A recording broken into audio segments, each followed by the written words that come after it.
जय हिंद दोस्तों, कैसे हो आप सब। आप सभी का एक बार फिर स्वागत है गॉर्जियस धाकड़ फिजिक्स प्रोग्राम में।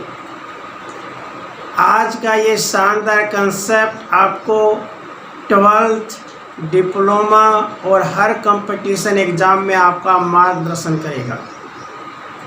Today we discuss the fantastic धाकड़ expression for electric potential due to electric dipole.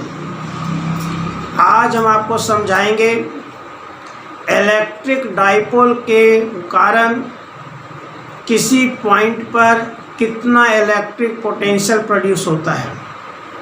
We derive the expression for electric potential due to electric dipole.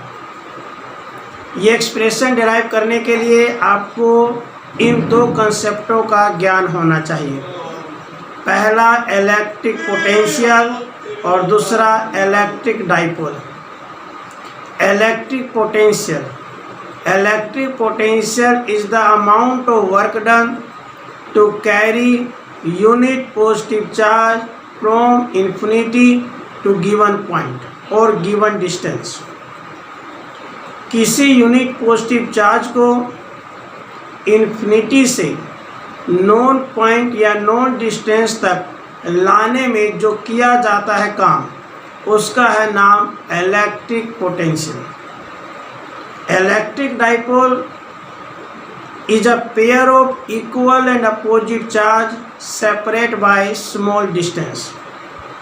Equal और अपोजिट चार्ज का पेयर जो small distance से separate हो, उसे हम electric dipole कहते हैं। तो साथियों, आपके पास एक इलेक्ट्रिक डाइपोल है और किसी पॉइंट पर आपको इलेक्ट्रिक पोटेंशियल की धाकड़ एक्सप्रेशन निकालनी है। कैसे निकालेंगे, चलिए सीखते हैं। सबसे पहले we take electric dipole. Electric dipole means a pair of equal and opposite charge separated by small distance, that is 2a. We take a center point, that is a O. Center point means midpoint. Then this should be A and this distance also be A. Confirm? आपके पास एक electric dipole है। Electric dipole क्या है? A pair of equal and opposite charge separated by small distance. आपको किसी point P पर electric potential की expression निकालनी है। तो ऐसा कीजिए, इस P को O से मिला दीजिए, A से मिला दीजिए और B से मिला दीजिए। कंफर्म? A से मिला दीजिए, B से मिला दीजिए और O से मिला दीजिए। इस डिस्टेंस को हमने मान लिया R। This distance is of R1 and this is of R2. Okay, और आप देख सकते हैं कि यहाँ R2 R से छोटा है और R R1 से छोटा है। यहाँ इलेक्ट्रिक पोटेंशियल निकालना पॉइंट P पर। तो इलेक्ट्रिक पोटेंशियल नेगेटिव Q की वजह से नेगेटिव होगा और पॉजिटिव Q की वजह से पॉजिटिव होगा। आप सभी जानते हैं electric potential is a scalar quantity. Due to negative charge negative potential produce और due to positive charge positive potential is produce. Confirm? Minus Q की वजह से माइनस V1 वोल्टेज उत्पन्न हुआ और प्लस Q की वजह से V2 वोल्टेज उत्पन्न हुआ। हमने मान लिया दोस्तों कि माइनस Q के कारण जो वोल्टेज उत्पन्न हो रहा है वो है माइनस V1 और प्लस Q की वजह से जो वोल्टेज उत्पन्न हो रहा है वो है V2। Then total potential should be equal to sum of minus V1 and V2, या यू कह लीजिए V2 माइनस V1। ओके, तो आपको इलेक्ट्रिक डाइपोल की वजह से टोटल पोटेंशियल निकालनी है। तो that total potential must be equal to V2 minus V1। Confirm. तो अब बात आई दोस्तों कि V1 कैसे निकाला जाए और V2 कैसे निकाला जाए। सबसे पहली बात तो आपको मैंने पॉइंट चार्ज के लिए इलेक्ट्रिक पोटेंशियल निकालना सिखाया था। Electric potential due to point charge is given by V is equal to KQ by R। अगर V1 की बात करें तो यहाँ R1 हो जाएगा और V2 की बात करें तो यहाँ पर R2 हो जाएगा, है ना। V1 due to minus Q तो that is KQ by R1 because distance is R1, और प्लस Q की वजह से voltage is V2 and distance is R2 तो V2 हो जाएगा KQ अपॉन R2।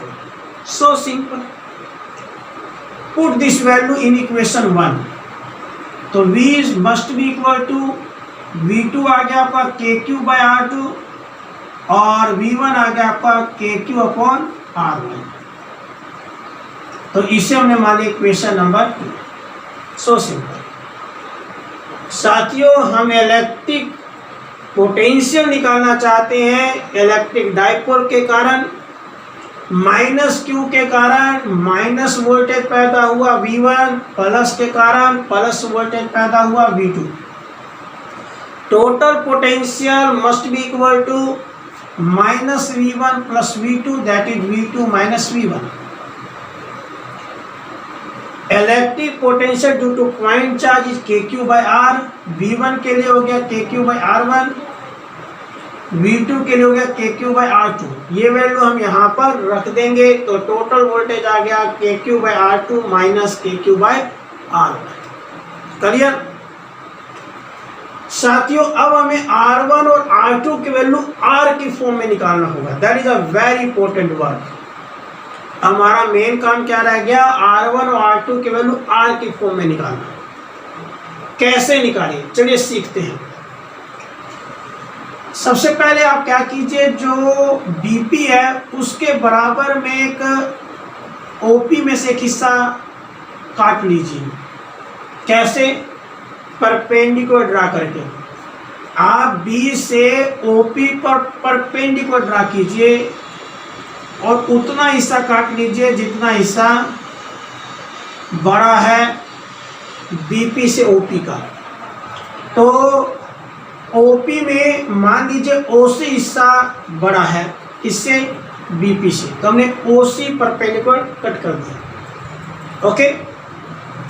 तो साथियों, इस डायग्राम में आपको दिख रहा है कि जो R2 है वो ऑलमोस्ट इक्वल हो गया किसके, PC के।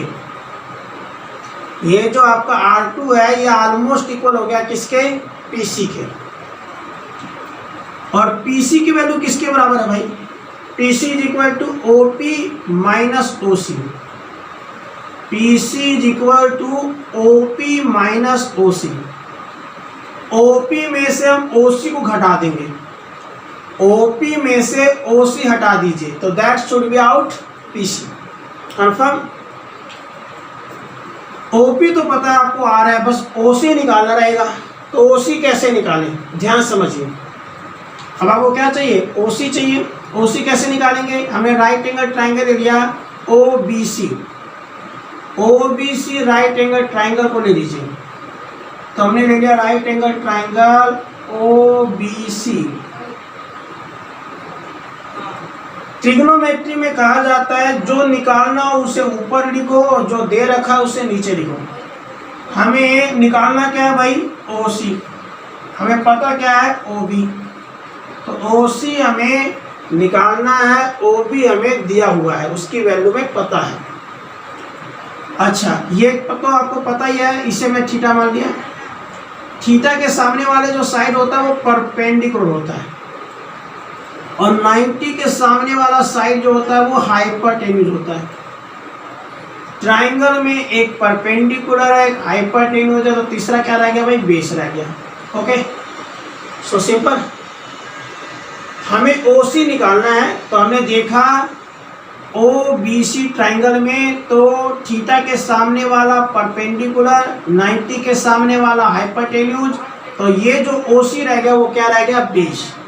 तो OC is base, OB is hypotenuse, और बेस अपॉन हाइपरटेन्यूज क्या होता है, cos थीटा। इजी। तो OC बाय OB क्या है, A cos थीटा। तो OC should be equal to A cos theta. तो साथियों OC की वैल्यू आ गई A cos theta.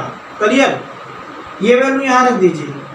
Then PC comes out, OP क्या है R, और OC क्या है आपका A cos थीटा। तो PC की वैल्यू आ गई R minus A cos theta.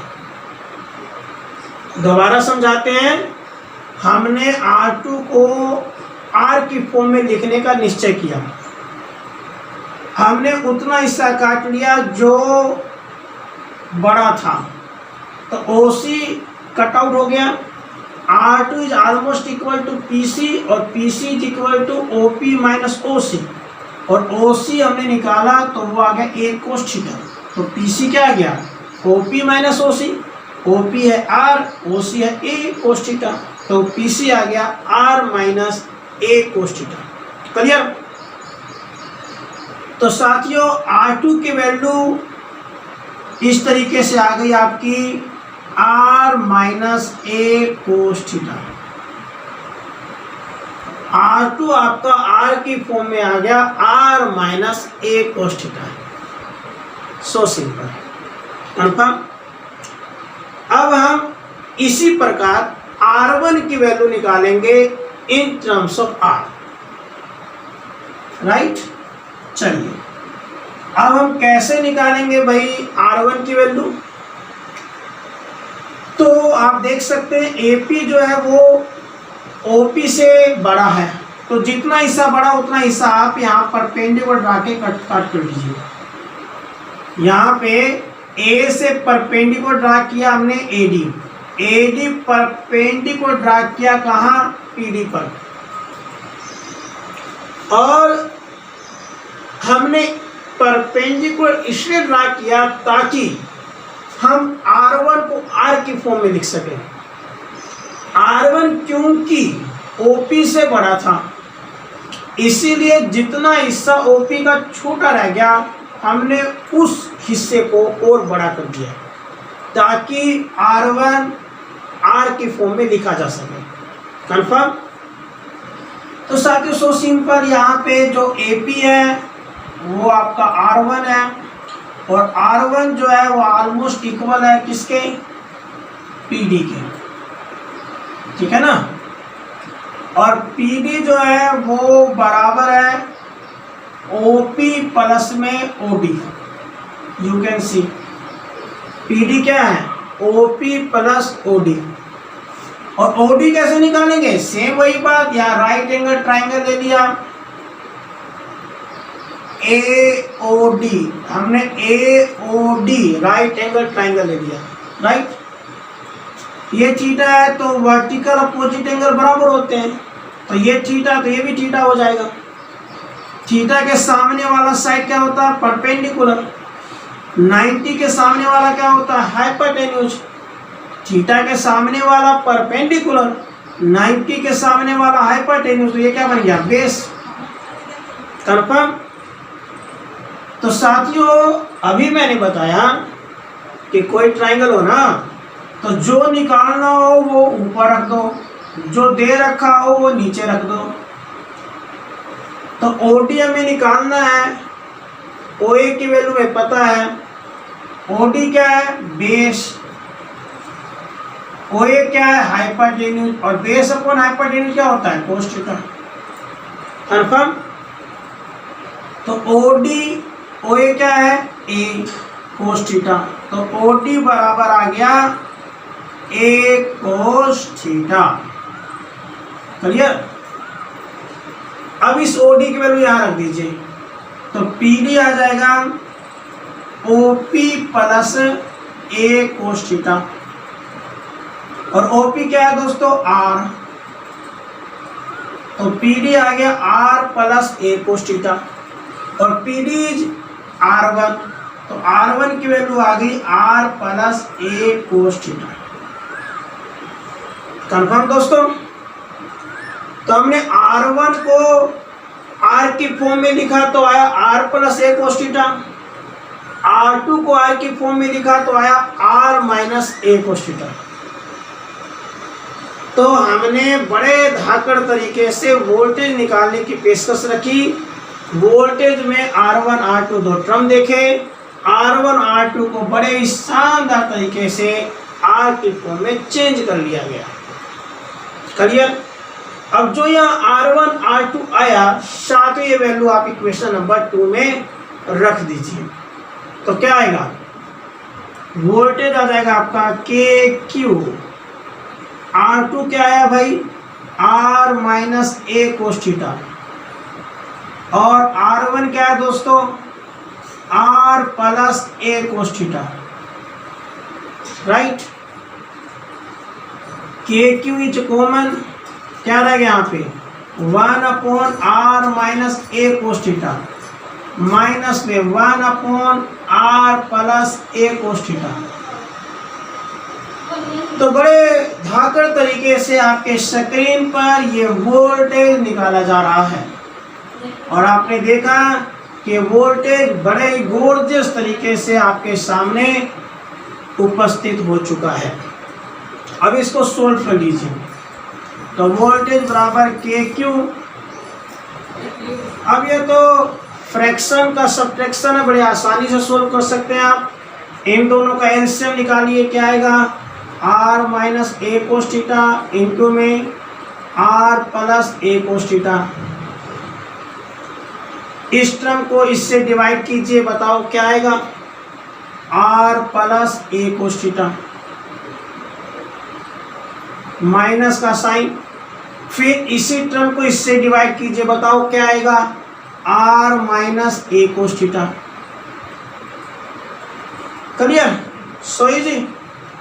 तो K Q as it is, R plus A cos theta as it is रहेगा।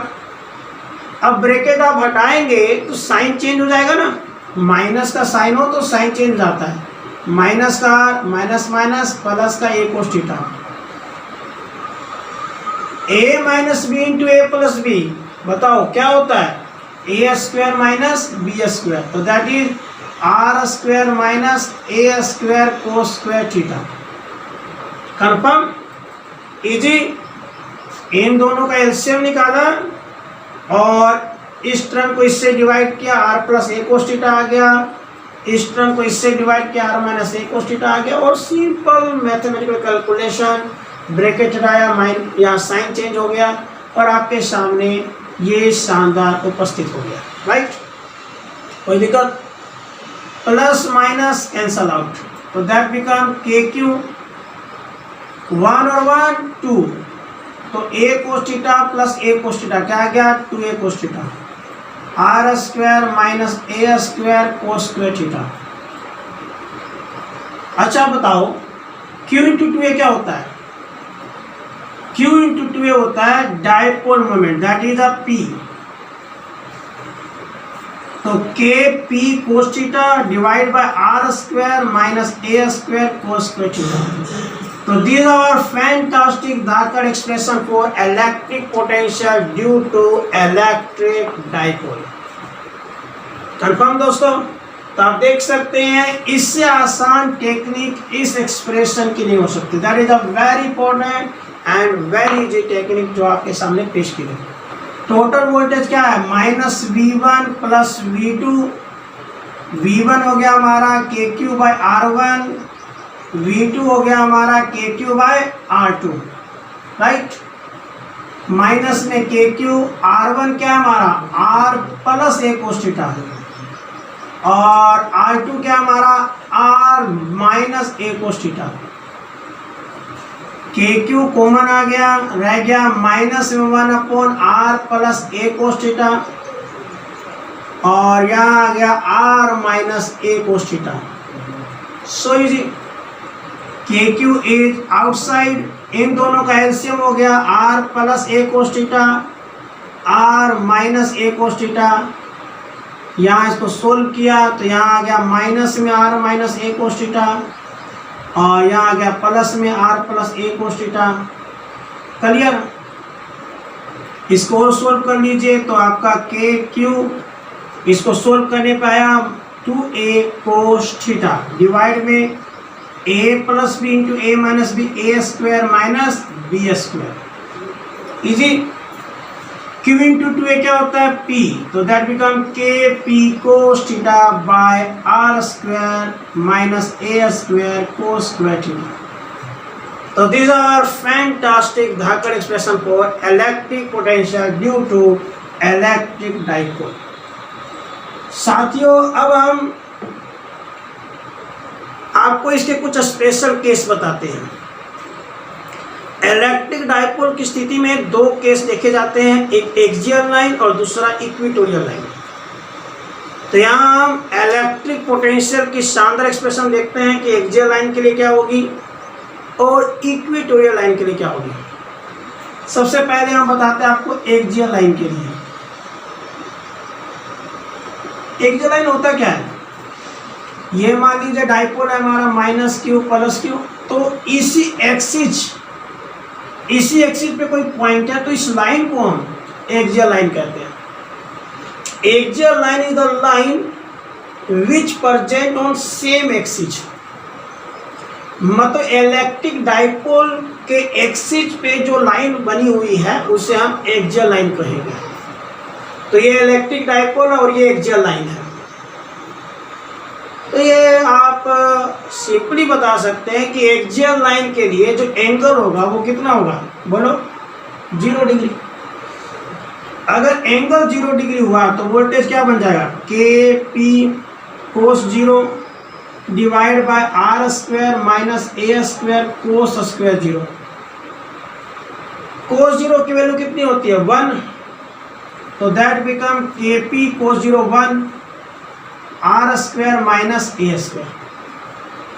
मतलब एक्सियल लाइन के लिए electric potential is given by K P upon R square minus A square.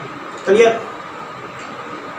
साथियों इसी में एक छोटा सा कंसेप्ट ये भी आता है कि यदि dipole very very short dipole हो जाए, अगर वेरी वेरी शॉर्ट डाइपोल होगा तो ऐसी स्थिति में R is greater greater greater than A, मतलब ए निग्लिजिबल हो जाएगा, ए 0 के बराबर हो जाएगा। इसीलिए voltage given by K P upon R square. मतलब for very very short dipole the electric potential on the axial line is given bye Kp upon r square. Clear? तो एक्सियल लाइन के लिए आपके स्क्रीन पर electric potential की शानदार expression बताई गई। अब हम बताते हैं आपको second case, that is equatorial line. Equatorial line क्या होता है, ये हमारे पास इलेक्ट्रिक डाइपोल है। इलेक्ट्रिक डाइपोल का सेंटर ले लिया और इस सेंटर पे परपेंडिकुलर लाइन ड्रा कर दी।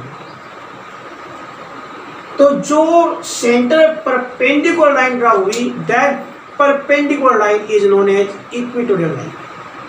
द परपेंडिकुलर और normal line on the centre of electric dipole is known as equatorial line. तो इक्वेटोरियल लाइन परपेंडिकुलर लाइन है। परपेंडिकुलर लाइन के लिए एंगल कितना होता है 90 डिग्री। तो इसीलिए पोटेंशियल हो जाएगा आपका K P cos 90 by R square minus A square cos square 90। और कोस 90 की वैल्यू कितनी होती है 0। तो 0 इंटू एनीथिंग, अगर हम यहाँ पे कोस 90 की वैल्यू 0 रख दें तो 0 इंटू एनीथिंग 0। तो इसका मतलब ये हुआ कि electric potential at the equatorial line is 0। तो साथियों आज के इस शानदार प्रोग्राम में मैंने आपको इलेक्ट्रिक डाइपोल के कारण कितना इलेक्ट्रिक पोटेंशियल प्रोड्यूस होता है ये निकालना सिखाया।